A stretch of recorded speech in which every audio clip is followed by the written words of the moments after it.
So welcome to your custom revision deep dive. We're so glad you're here with us. We really are. We've pulled together your exam syllabus, practice papers, and your textbook notes to build today's mission, which is mastering the fundamentals of coordinate geometry and linear relationships. We've split this into two parts. Part one is all about building the foundation, so the Cartesian plane, distance, midpoint, and gradient. Right. And then part two, we're going to tackle linear equations, graphing, and real-world applications.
Right.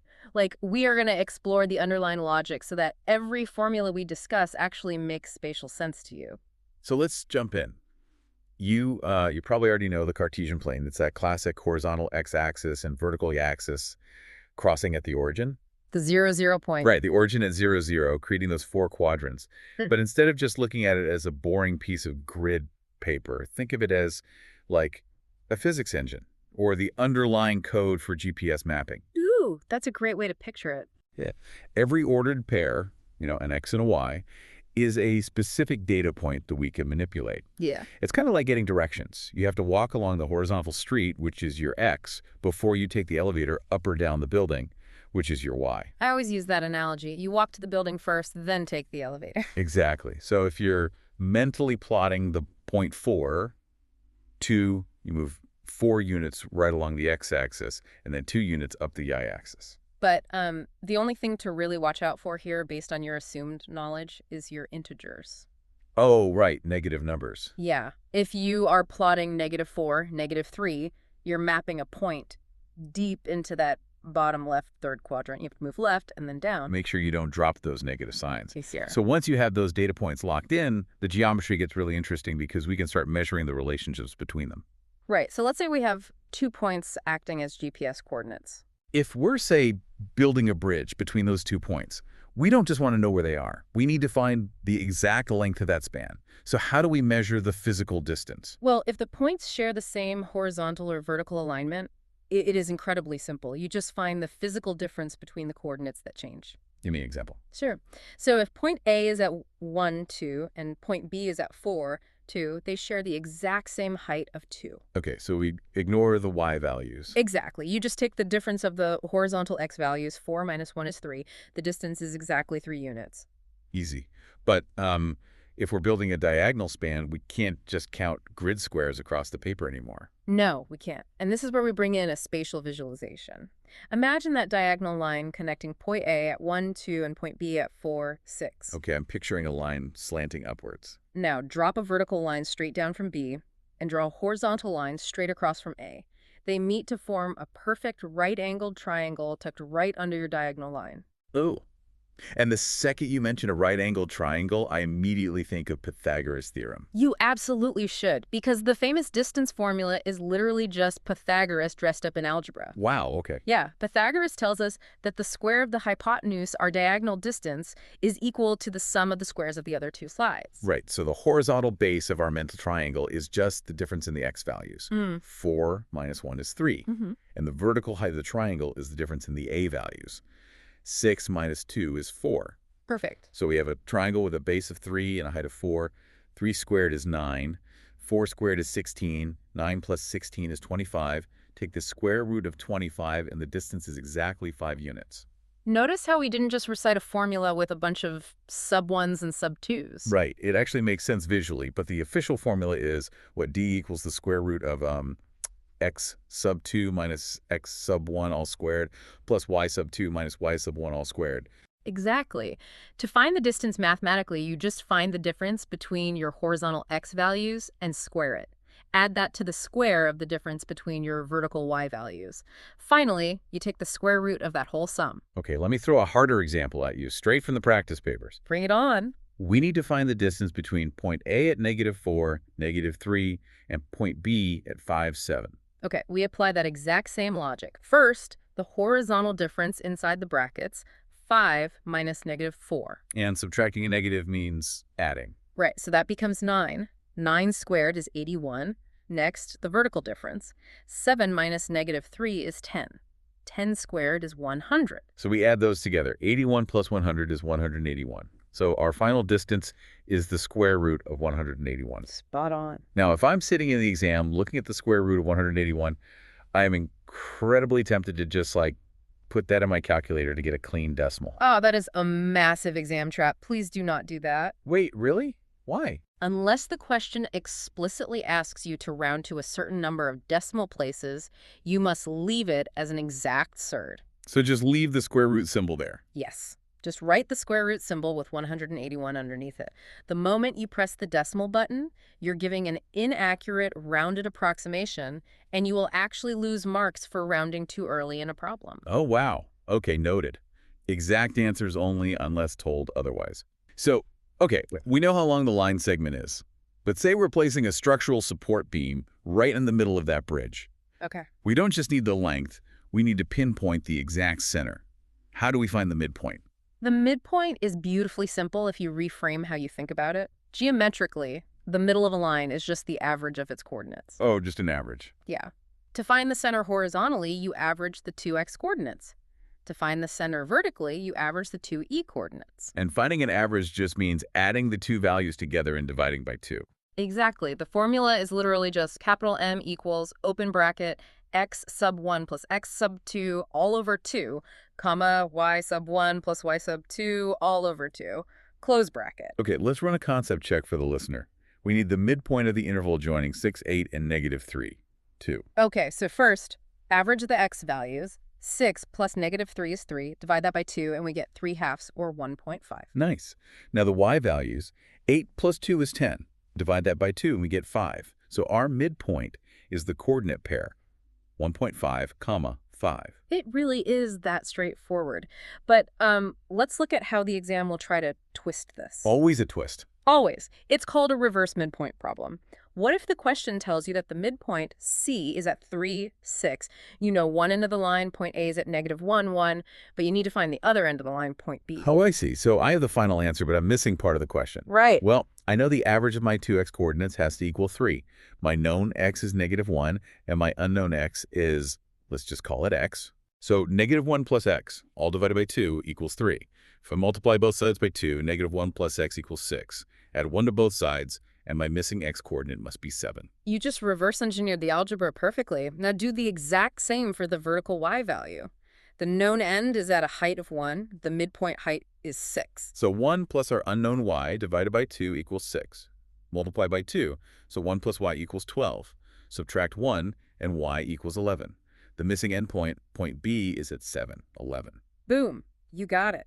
The biggest mistake students make here isn't the algebra, honestly. What is it? It's simply mixing up their x and y values, or completely forgetting to divide by 2 when setting up that average. Oh yeah, rushing through it. Right. Always run a quick visual check, like just picture it in your head. Does the midpoint actually look like it's halfway between your two endpoints? Such a good tip. Okay, we know the length and we know the center, but what about the steepness? If we're designing a road, how do we measure the incline? We calculate the gradient, universally known as rise over run. Ah, rise over run, a classic. It's the ratio of how much a line goes up or down vertically compared to how much it moves horizontally from left to right. So mathematically, it's the formula lowercase m equals y sub 2 minus y sub 1 divided by x sub 2 minus x sub 1. Exactly. Yeah. The difference in the y's over the difference in the x's. And visual intuition's huge here, right? Yeah. Like when reading a graph from left to right, if the line is climbing upwards, it's a positive gradient. Like hiking up a hill. Right. If it's pointing downwards, like sliding down a hill, it's a negative gradient. But what if it's a completely flat, horizontal road? Well, there's zero rise. It doesn't go up or down at all. And 0 divided by any horizontal run is just 0. So a horizontal line is a 0 gradient. Yep. But wait, what about a perfectly vertical line, like a cliff face? I know we call that an undefined gradient. But why does a vertical line actually break the math? Oh, this is a great conceptual question. Think about the fraction. Rise over run. A vertical line has plenty of rise, right? It goes straight up. But it has absolutely zero horizontal run. It does not move left or right at all. Oh, so you had to dividing your rise by 0. Exactly. And in mathematics, division by 0 is conceptually impossible. It's undefined. You just can't distribute a value into 0 parts. That makes so much sense. Okay, if you're revising with us right now, mentally check your toolkit before we move on to part 2. Let's do a recap. You've got plotting coordinates on the Cartesian plane. You've got Pythagoras for the distance formula. You've got simple averages for the midpoint formula. And you've got rise over run for the gradient formula. Right. Let's do a quick pause for you to test yourself. If you apply those formulas to the points 1, 2, and 4, 6, go ahead and pause us to work it out. Okay. Your mental check should give you a distance of exactly 5, a midpoint of 2.5, comma, 4, and a gradient of 4/3. Hopefully you nailed those exact answers. So let's see how those foundation tools hold up when we expand our scope. Because a line isn't just a segment between 2 points, right? It stretches infinitely in both directions. It does. How do we write an algebraic rule that captures every single point on that infinite line? This is where we transition to equations of straight lines. We use linear relationships to build a master rule. And the most practical, common format is the gradient-intercept form, which is y equals mx plus c. Let's decode that, because those letters aren't just random. The m represents the gradient, right? The steepness we just calculated. Yes. And the c represents the y-intercept. Exactly. The y-intercept is your anchor. It's the exact coordinate where your infinite line slices through the vertical y-axis. Okay, so if an exam question gives you the equation y equals 2x minus 5, you don't need to guess what it looks like. You immediately know the line crosses the y-axis down at -5. Yep, that's your anchor point. And from there, the gradient is 2, so it goes up 2 units. For every 1 unit, it moves to the right. You can just count it out on the grid. Now, I know there are a couple of other forms the exam might test. Yeah, there's general form, which pushes everything to one side of the equal sign, written as ax plus by plus c equals 0. Right, and we generally use that when we want to avoid messy fractions. And then there's point gradient form. Oh, point gradient form is your best friend when the exam gives you the steepness of the line, but only gives you one random point it passes through, rather than that clean y-intercept. So the formula is y minus y sub 1 equals m times, in brackets, x minus x sub 1. Conceptually, you take your variable y and subtract the known e-coordinate, and set that equal to your gradient multiplied by the difference between your variable x and the known x-coordinate. You know, a huge trap I remember from my own exams is sign changes. Oh, yes. Like when you're asked to rearrange an equation from general form into gradient-intercept form just to find the slope, it is so easy to forget to flip the positive or negative sign when moving a term across the equal sign. It happens all the time. And here's another one. If the equation is written slightly backwards, like y equals 5 minus 2x, students often confuse the m and the c. Wait, so what is the gradient there? The m, your gradient, is always the coefficient attached to the x regardless of the order it is written in. So in y equals 5 minus 2x, the gradient is -2, not 5. That is such a good reminder. Don't just look at the first number. Look at what's attached to the x. Exactly. Okay, so I'm looking at an equation like y equals 2x minus 5. Okay. I know where it starts, and I know how steep it is. But if I'm in an exam and I am asked to actually sketch this line, plotting point after point using a table of values is going to eat up all my time. Yeah, making a table is safe, but it's incredibly slow. There has to be a faster hack for graphing, right? There is. The absolute fastest method under exam pressure is the intercepts method. Okay, how does that work? Well, you only need 2 points to draw a straight line, right? Right. So why not find the 2 easiest points? First, set your x value to 0 in the equation. That quickly calculates your y-intercept. Put a dot on the axis. Okay, easy. Then do the reverse. Set your I value to 0. Solve a quick algebra to find your x-intercept. Put a dot on the x-axis. And then just grab your ruler, connect those 2 dots, and your graph is perfectly accurate. That's it. 2 dots in a line. That is incredibly efficient. And sometimes, particularly in multiple choice sections, you don't even have to draw it. You just have to match an equation to a visual graph. For matching, you really just use your visual intuition. Look at y equals 3x minus 3. Okay. The gradient is positive 3, so the line must be climbing up steeply to the right. The y-intercept is negative 3, so it must slice the vertical axis below the origin. Right. Compare that to y equals negative 3x. The negative gradient means it slides downwards, and there is no c value at the end. Oh, a missing c value just means the intercept is 0. Exactly, so the line passes right through the origin. It is genuinely amazing how much spatial information is packed into a simple little equation. It really is. So what happens when two of these infinite lines share the same space? Like, how do we calculate their interactions? Well, if two lines are parallel, they are perfectly in sync and will never, ever touch. Mathematically, this simply means their steepness is identical. So the gradient of line 1 exactly equals the gradient of line 2. M sub 1 equals M sub 2. Precisely. But perpendicular lines are entirely different. They don't just cross, they smash into each other at a perfect 90-degree angle. And there's a specific condition for their gradients, right? Yes. If you multiply the gradient of the first line by the gradient of the second line, the product is always exactly negative 1. So m sub 1 times m sub 2 equals negative 1.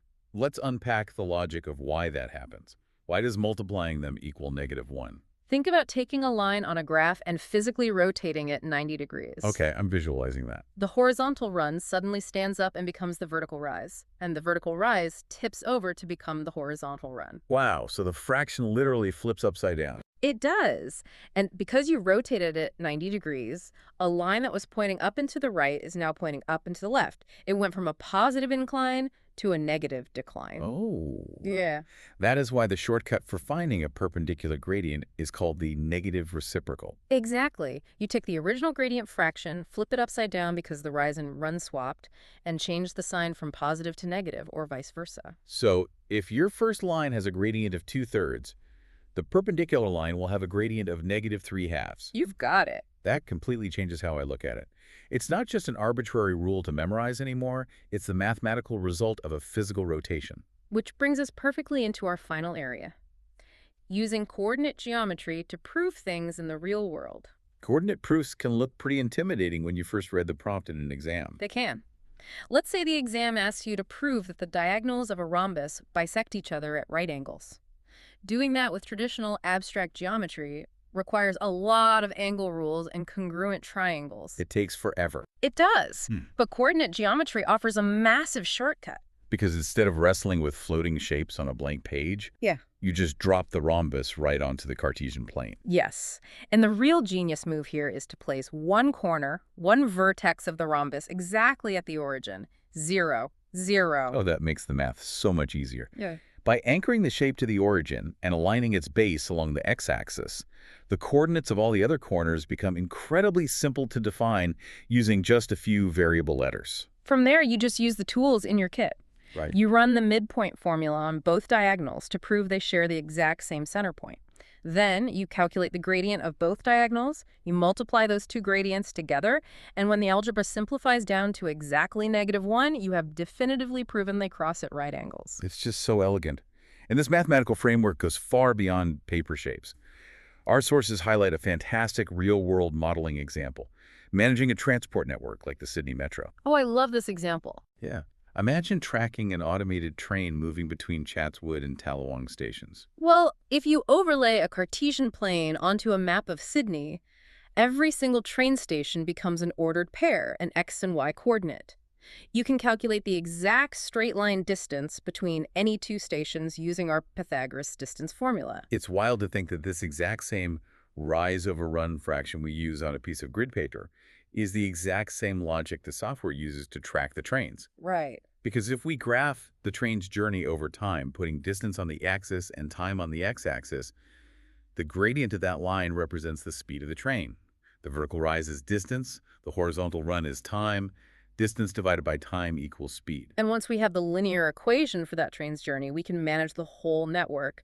We can use a technique called interpolation. Interpolation, what does that mean exactly? By plugging a specific time into our equation, we can pinpoint exactly where the train currently is between stations within our known data points. Or you use extrapolation. Yeah, exactly. We extend the line beyond our current data to predict exactly when the train will arrive at the final station at the end of the line. The math is literally running the city, preventing collisions, and keeping everything on schedule. Look at the progression of what you have reviewed today. We started with single, isolated data points on a grid. We figured out how to measure the physical distance between them and how to pinpoint their exact center. We analyzed their steepness, and then we use all of that to build algebraic equations that describe infinite lines, geometric proofs, and moving trains. You should feel incredibly equipped for this exam. You've got this. You really do. Yeah. But before we finish up, there is a concept from our source material that really frames why all of this matters. Right. Before coordinate geometry was formalized by René Descartes, algebra and geometry were completely isolated fields of mathematics. They didn't talk to each other. No, not at all. Algebra was just symbols, and geometry was just shapes drawn in the sand. Think about how placing a simple, invisible grid over space completely united them. It's amazing. That single conceptual leap allowed us to visualize equations and calculate shapes. It made the invention of calculus possible. Without it, modern physics, engineering, and digital technology simply would not exist. So as you walk around today, try to imagine that hidden X and Y axis beneath your feet. How would you write the equation of your own path? You are not just studying for a test, you are learning the underlying code of the physical world. That is so true. Thank you for joining us for this revision session. When you look at that exam paper, just turn on your mathematical X-ray machine. Trust your logic, visualize the geometry, and you're going to absolutely crush it. Best of luck.